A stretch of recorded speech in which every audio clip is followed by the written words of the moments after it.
Hi viewers, welcome to our channel. ప్రస్తుతం మనతో పాటు సీనియర్ జర్నలిస్ట్ దాము బాలస్ అన్న వారితో మాట్లాడారు. నమస్కారం సార్. నమస్తే. టీవీ5 మూర్తి గారి డైరెక్షన్లో నారా రోహిత్ హీరోగా వచ్చిన సినిమా ప్రతినిధి 2 మూవీ. సో ఇవాళ అది ప్రేక్షకుల ముందుకు వచ్చింది సార్. మరి ఈ మూవీ పైన మీ రివ్యూ ఏంటి? ఎలా ఉంది సార్ మూవీ? ప్రతినిధి 2 నిన్న జర్నలిస్టులకి అందరికి ప్రివ్యూ చేశారు నైట్. సో ఈరోజు మార్నింగ్ రిలీజ్ అయింది అది 2 స్టేట్లలో. సో ఇది ఎప్పటి నుంచో యాక్చువల్గా ఒక చిన్న సైజ్ బజ్ అయితే క్రియేట్ చేసింది. ఎందుకంటే టీవీ5 మూర్తి డైరెక్ట్ చేయడం, నారా రోహిత్ యాక్ట్ చేయడం, వీళ్ళిద్దరికి కూడా కొంత పొలిటికల్ బ్యాక్గ్రౌండ్ ఉండడం, వీళ్ళిద్దరు కూడా తెలుగుదేశానికి సపోర్ట్గా ఉన్న ఛానల్ అది అందరికీ తెలిసిందే. అట్లాగే నారా రోహిత్ కూడా చంద్రబాబు నాయుడు వాళ్ళ తమ్ముడు కొడుకు, రామ్మూర్తి నాయుడు కొడుకు. సో అందువల్ల ఇది ఖచ్చితంగా ఇది జగన్కి యాంటీగా ఉంటుంది ఈ సినిమా, తెలుగుదేశానికి ప్రోగా ఉంటుంది అన్న ఇది వచ్చింది.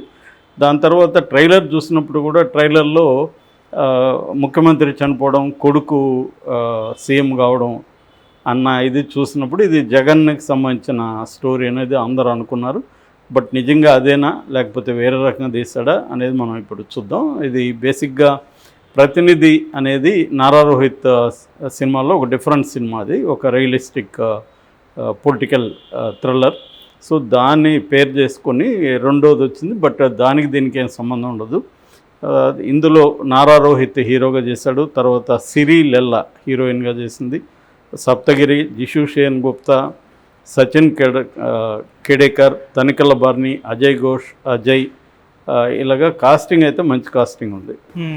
ఇక టెక్నికల్ విషయానికి వస్తే మూర్తి దేవగుప్తపు, తనని టీవీ5 మూర్తి అని ఆయన పాపులరు. సో తను డైరెక్ట్ చేశాడు. తర్వాత మహతి స్వరసాగర్ మ్యూజిక్ చేశాడు. తర్వాత నాని చెమిడిశెట్టి అతను కెమెరా చేశాడు. ఇక వానరా ఎంటర్టైన్మెంట్స్ అండ్ రానా ఆర్ట్స్ వీళ్ళిద్దరూ ప్రొడ్యూసర్లు. ఇక కథ విషయానికి వస్తే ఒక ప్రజాశ్రేయస్సు పార్టీ పేరు. ఆ పార్టీకి సంబంధించిన ముఖ్యమంత్రి ప్రజాపతి ఉంటాడు. ఆయన క్యాంప్ ఆఫీస్లో ఒక బాంబు దాడి జరుగుతున్న ఆ దాడిలో ఆయన చనిపోతాడు. సో దాంతో స్టార్ట్ అవుతుంది. సో ఇప్పుడు జరగగానే ఆ పార్టీలో ఉన్న నాయకులందరూ కూడా ముఖ్యమంత్రి కొడుకుని ముఖ్యమంత్రి కావాలని కోరుకుంటారు. అతనికి ఏమి ఇష్టం ఉండదు. చనిపోయి 10 రోజులు కూడా కాలేదు, అప్పుడే రాజకీయాలు మొదలుపెట్టారు అన్నట్టుగా మాట్లాడతాడు. కానీ తప్పని పరిస్థితి. సో ఈ కాంటెస్ట్లో ఉప ఎన్నిక జరుగుతుంది ఆయన చనిపోయిన దీనికి. ఆ ఉప ఎన్నిక సందర్భంగా అక్కడ నరసింహం అనే అతను నిలబడతాడు. ఏదేమైనా ఇందులో గజేంద్ర అనే మినిస్టర్ రోల్ ఉందని అనుకుంటాడు. ఒక ఎన్ఎన్సి ఛానల్కి చెందిన చేతన్, సో అతను ఇన్వెస్టిగేషన్ మొదలు పెడతాడు. సో ఈ లోపల ఒక టీవీ ఛానల్లో జర్నలిస్ట్గా అతను జాయిన్ అవుతాడు. సో ఇంకా బేసిక్ కథ ఏంటంటే ఎవరు చంపారు ముఖ్యమంత్రిని, గజేంద్రకి ఏమైనా రోల్ ఉందా, అట్లాగే ప్రతిపక్ష నాయకుడు అయిన నరసింహన్ దాన్ని పృథ్వీ చేశాడు. గజేంద్రకేమో మంత్రి గజేంద్రగా అజయ్ ఘోష్ చేశాడు. సో వీళ్ళ రోల్ ఏంటి, ఈ లోపల సిబిఐ ఎంటర్ అవుతుంది, సిబిఐ ఎలా దీన్ని ఇన్వెస్టిగేట్ చేసింది, ఫైనల్గా జర్నలిస్టు రోల్ ఏంటి, ఈయన ఎలా దీన్ని బ్రేక్ చేయగలిగాడు, ఇది బేసిక్గా కథ. నిజానికి స్క్రీన్ ప్లే పరంగా తీసుకున్నప్పుడు ఫస్ట్ హాఫ్ అంతా కూడా ఎస్టాబ్లిష్ చేయడం, ఇవన్నీ ఈ జర్నలిస్టుని ఎస్టాబ్లిష్ చేయడం, ఆయన నిజాయితీ, తను నమ్మిన దానికోసం సత్యం కోసం ప్రాణాలైనా అర్పిస్తాడు అన్న ఒక క్యారెక్టరైజేషను. తర్వాత దీంట్లో విలన్స్ అంటే అధికార పక్షంలోను ప్రతిపక్షంలోను.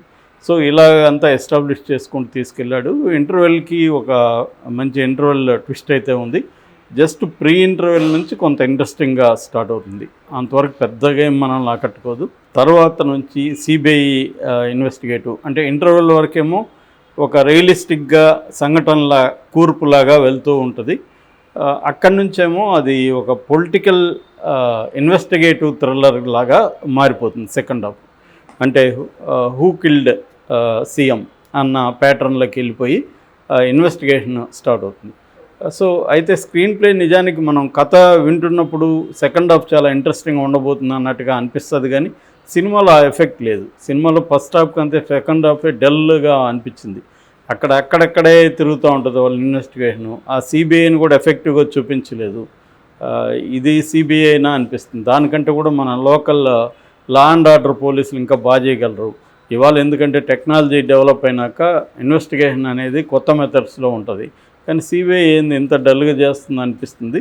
నిజంగా కూడా కొన్ని కేసులు చూస్తే సిబిఐ మీద అలాంటి అభిప్రాయం రావడంలో తప్పలేదు, కానీ సినిమాటిక్గా చూసినప్పుడు ఎఫెక్టివ్గా అనిపించాలి. సో ఆ ఎఫెక్టివ్నెస్ అనేది సెకండ్ హాఫ్లో లేదు. అట్లాగే మధ్యలో ఇతన్ని ఫ్లాష్ బ్యాక్ వేశారు, అది పరమ రొటీన్గా ఉంది. ఫ్లాష్ బ్యాక్ కూడా హీరో ఫ్లాష్ బ్యాక్, సో అంత ఎఫెక్టివ్గా లేదు. అది లేకపోయినా పెద్ద ఫరక్ అయితే పడేది కాదు. దానివల్ల ఏమవుతుందంటే స్లోగా అవుతుంది సినిమా, అదేమి ఎఫెక్ట్. ఎప్పుడైనా ఫ్లాష్ బ్యాక్లు అనేవి వెరీ డేంజర్ సినిమాలకి. ఫ్లాష్ బ్యాక్ ఎఫెక్టివ్గా లేకపోతే పరమ బోరుగా అయిపోతుంది జనాలకి. ఏంటంటే అది ఆల్రెడీ జరిగిపోయింది, దాంతో కనెక్షన్ ఏంటి, ఇది ఎందుకు చూపిస్తున్నాడు మనకు, ఇటువంటి అభిప్రాయాలు ఉంటాయి అన్నమాట. అందుకని ఫ్లాష్ బ్యాక్ కూడా ఎప్పుడు కానీ ఇంట్రెస్టింగ్ ఉండేటివి చూసుకుంటారు. అందుకని మనకు భాష లాంటి ఫ్లాష్ బ్యాక్ సినిమాలకు ఒక భాష, ఇండియాలో ఒక భాష అనేది ఒక క్లాసిక్ అనమాట. అది కూడా హాంకాంగ్ ఫిల్మ్ నుంచి, బెటర్ టుమారో నుంచి తీసుకున్నారు, అది వేరే విషయం. ఇదేమైనా ఎఫెక్టివ్గా రాగలిగింది. అప్పటి నుంచి ఎక్కువగా హీరోలకు ఫ్లాష్ బ్యాక్లు పెట్టడం పెరిగింది నిజానికి. సో ఇక్కడ కూడా ఫ్లాష్ బ్యాక్ దెబ్బ కొట్టినట్టుగానే చెప్పుకోవచ్చు. ఇక జర్నలిస్ట్ రోల్ కూడా ఓవరాల్గా బాగానే తీసుకెళ్ళాడు. సో స్క్రీన్ ప్లే ఇంట్రెస్టింగ్ అయితే ఫస్ట్ హాఫ్లో ఉంది, ఇంటర్వెల్ వరకు బాగుంది. సెకండ్ హాఫ్ నుంచి డల్ అయిపోయిందని చెప్పచ్చు. క్లైమాక్స్ కూడా పెద్దగా అంటే అందరూ ఊహించింది ఉంది తప్ప పెద్ద ట్విస్ట్ కానీ ఇంటర్వెల్ బ్యాంగ్ లాగా క్లైమాక్స్ కూడా ఉంటే ఇంకొంత బాగుండేది. సో ఇది బేసిక్గా. సో దీంట్లో డైరెక్టర్ చెప్పుకోవాల్సి అంటే ఆయన మూర్తి చాలా సీనియర్ జర్నలిస్టు, అనేక మంది డైరెక్టర్ని ఇంటర్వ్యూ చేస్తుంటారు. రామ్ గోపాల్ వర్మతో చాలా ఇంటర్వ్యూ చేశాడు. సో ఆయనకి అంటే ఆయన డైరెక్టర్గా ఫస్ట్ టైం కానీ ఒక ఎక్స్పీరియన్స్డ్ డైరెక్టర్ డీల్ చేస్తున్నట్టు డీల్ చేయగలిగాడు. సో స్క్రిప్ట్లోనే ప్రాబ్లం ఉంది కానీ డైరెక్షన్లో బాగానే ఉంది. అయితే సెకండ్ హాఫ్ కొద్దిగా ఎడిట్ చేయాల్సి ఉంది, షార్ప్గా లేదు. సో ఆ రకంగా మూర్తికి అంటే ఒక ఫస్ట్ టైం చేసిందని ఒక తన వృత్తినే తీసుకొని ఒక హానెస్ట్ అండ్ సిన్సియర్ జర్నలిస్టు, కలం బట్టి కలంతో పని కానప్పుడు కత్తి పట్టడానికి రెడీ అయిన ఒక జర్నలిస్టు కథ తీసుకోవడం, దాన్ని పొలిటికల్ థ్రిల్లర్గా తీసుకోవడం, ఇంతవరకు అప్రిషియేట్ చేయొచ్చు. బట్ అది స్క్రిప్ట్లోనే కొత్తదనం లోపించింది. ఓవరాల్గా తీసుకున్నప్పుడు మనకి ఇవన్నీ తెలిసినట్టే ఉంటుంది. రెండోది జర్నలిస్టు క్యారెక్టర్ ఇవాళ ప్రాణాలకు తెగించి ఒక జర్నలిస్ట్ పోరాడుతున్నాడు అంటే కామెడీగా అనిపిస్తుంది. ఎందుకంటే ఇవాళ వాతావరణం జర్నలిజం అనేది వేరే రకంగా మారిపోయింది. ఇవాళ ఎవరు ప్రాణాలకు తెగించి ఒక నేను సత్యాన్ని కాపాడుతాననే జర్నలిస్టులు అనేవాళ్ళు వెరీ వెరీ రేర్ ఇవాళ. ఎందుకంటే బీజేపీ వచ్చిన తర్వాత మొత్తం మీడియా హౌస్లన్నింటినీ బీజేపీకి సంబంధించిన సంస్థలు అంటే రిలయన్స్ కావచ్చు, అదాని కావచ్చు కొనేయడం. ఇక్కడ కూడా పార్టీలో ఇప్పుడు అదే మూర్తి ఏ ఛానల్లో పనిచేస్తున్నాడు, క్లియర్గా తెలుగుదేశానికి సపోర్ట్ చేసి ఛానల్లో పనిచేస్తున్నాడు. ఇంకా ఆయన ఎన్ని కథలు చెప్పినా ఫైనల్గా జరిగేది అదే. సో అలాగా మీడియా విడిపోయింది, పార్టీలుగా ఇప్పుడు విడిపోయింది. మేజర్ మీడియా అంతా ఇండియాలో తీసుకుంటే మోడీ కంట్రోల్లో ఉంది. సో ఇక్కడ రీజనల్గా కొన్నేమో మనం ఆంధ్రప్రదేశ్లో చెప్పాలంటే కొన్ని తెలుగుదేశం మీడియా, కొన్ని వైసీపీ మీడియాగా మారిపోయింది. ఇక్కడ అంతే. సో ఇలాగ మీడియా అంతా మారిపోయినప్పుడు ఇప్పుడు ఒక జర్నలిస్టు ప్రాణాలు తెగించేస్తున్నాం అంటే రియలిస్టిక్గా అయితే అనిపించదు, కమర్షియల్గా ఓకే. సో ఆ ప్రాబ్లం కూడా దీంట్లో ఉంది. ఇక యాక్ట్రెస్ పరంగా తీసుకున్నప్పుడు నారా రోహిత్ బాగా చేశాడు. అతను ఇట్లాంటి వాటికి ఆల్రెడీ పేరు పొందాడు, సటిల్గా పర్ఫామ్ చేయడం అవన్నీ. అయితే కొద్దిగా లావు ఇంకా ఉన్నాడు మనిషి, అది ఇంకొంత లుక్స్ పరంగా యాక్షన్ సీక్వెన్సీల్లో కొంత ఇబ్బందిగా ఉంది. Otherwise okay. జర్నలిస్ట్ ఏం ఫిట్గా ఉండాలనే రూల్ లేదు, బట్ యాక్షన్ సీక్వెన్స్లో అవన్నీ అది కొంత ఇబ్బంది ఉంది. సో మిగతా నటినట్లంతా బాగానే చేశారు, వాళ్ళ పాత్రలకి కరెక్ట్గానే సూట్ అయ్యారు. అజయ్ ఘోష్ కావచ్చు, అజయ్ కావచ్చు, వీళ్ళందరూ సూట్ అయ్యారు. ఆ అమ్మాయిది పెద్దగా ఫస్ట్ హాఫ్లో ఏమి రోల్ లేదు, సిరీది సెకండ్ హాఫ్లో పర్లేదు.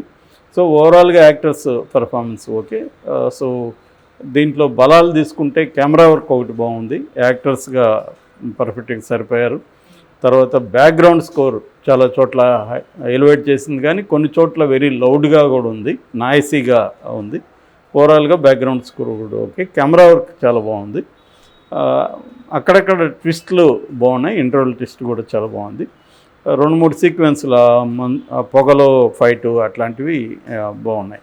మైనస్లు చెప్పాలంటే అనీవన్ స్క్రీన్ ప్లే, సెకండ్ హాఫ్లో ముందుకు కథలని ఒక ల్యాగ్ కైండ్ ఆఫ్ ఫీలింగ్ వస్తుంది. సో తర్వాత ఓవరాల్గా ఓల్డ్ ఫీల్ ఉన్న ఇది. సో ఓవరాల్గా నా రేటింగ్ 2.5 out of 5.